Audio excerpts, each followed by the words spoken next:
We give thanks to the Lord today as we study our Sunday school lesson for this week. Our lesson is the word resurrects. And our lesson is coming from John, the 11th chapter, verses 17 through 44. The word resurrects. One of the other subjects is conquering the ultimate enemy. And our young people's topic is new life. John started his gospel by letting us know that the Word was with God, and the Word was God. And he has given us several examples as to how the Word as God has come into our lives and has functioned in our lives. And in today's lesson, we deal with the familiar story of Lazarus and his sisters, Mary and Martha. At the beginning of chapter 11 of John, we find out that Lazarus and his sisters are dear friends of Jesus. And we find out that Lazarus is sick. But Jesus does not react right away.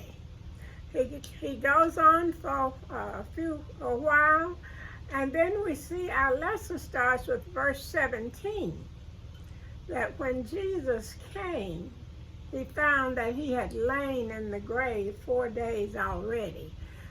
Jesus got the word earlier that Lazarus was sick, and he told his disciples that Lazarus sleepeth.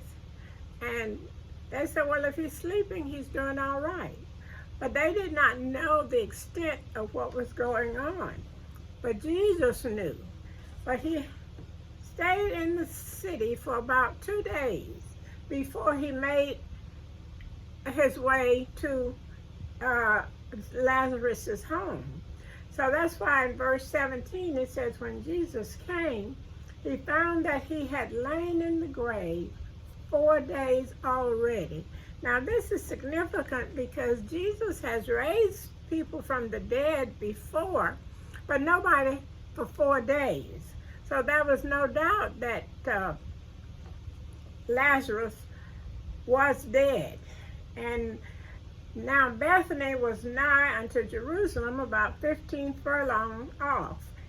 And many of the Jews came to Martha and Mary to comfort them concerning their brother. It shows us a couple of things here. It shows us the community spirit and the fact that this family was respected by many people because many people came to give them comfort and to show their respect. And we see two different reactions from the sisters as Jesus comes up. We are told in verse 20, then Martha, as soon as she heard that Jesus was coming, went and met him, but Mary sat still in the house. Martha ran out to meet him, but Mary stayed in the house. And then said Martha unto Jesus, Lord, if thou had been here, my brother had not died. Letting us know that she believes that Jesus could have helped her brother, and if he had been there. But she goes a little bit further and she says, but I know that even now something can still be done.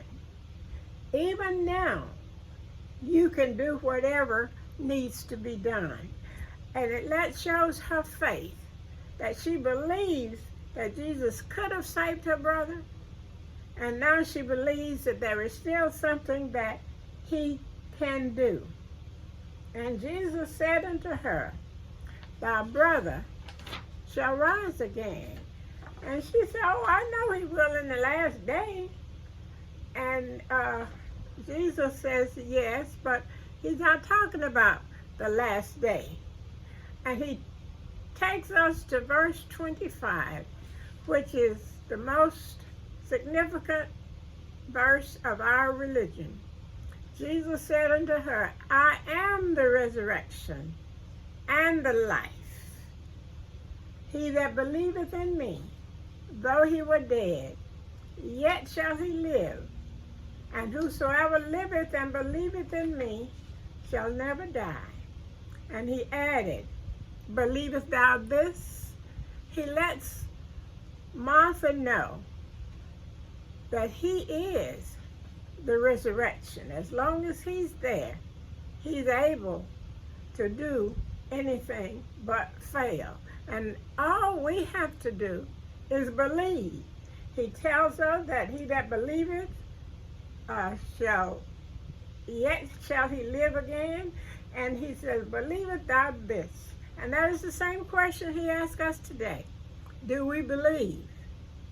Do we believe what Jesus said?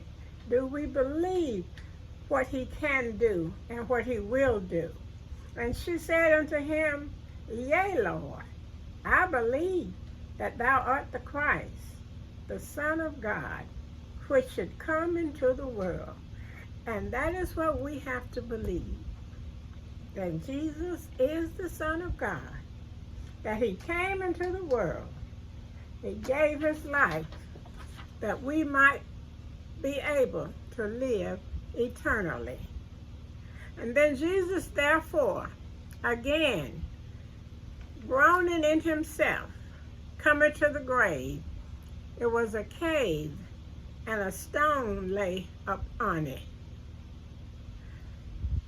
Then Jesus said, take away the stone. Martha, the sister of him that was dead, said unto him, Lord, by this time he stinketh, for he has been dead 4 days. It's hard to believe. Even though she knew something could be done, it's still kind of hard to believe that after 4 days that he would come back to life. And Jesus said unto her, said I not unto thee, that if thou wouldest believe, thou shouldst see the glory of God? And they took away the stone from the place where the dead was laid. And Jesus lifted up his eyes and said, Father, I thank thee that thou hast heard me. And I knew that thou hearest me always. But because of the people which stand by, I said it, that they may believe that thou hast sent me. Jesus says, for the benefit of those standing around, I am so glad that you heard me, and I thank you for hearing me. And we have to have that same attitude ourselves sometimes. Sometimes it's not for ourselves, but for the people who have faith in us. And we have to do those things which are pleasing in God's sight. And he said, he that was dead came forth, bound hand and foot, with grave clothes, and his face was bound about with a napkin. And Jesus said unto them, loose him, and let him go.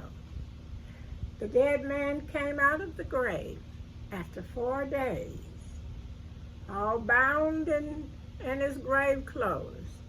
And Jesus said, loose him, and let him go. Sometimes we find ourselves all bound up and bogged down in emotions or in troubles, and we just need to ask the Lord to loose us from these things and let us go, so that we can do those things which are pleasing in his sight, and those things that will help other people to know that Christ is the Son of God, and that he came, he died, he rose again, he returned to the Father.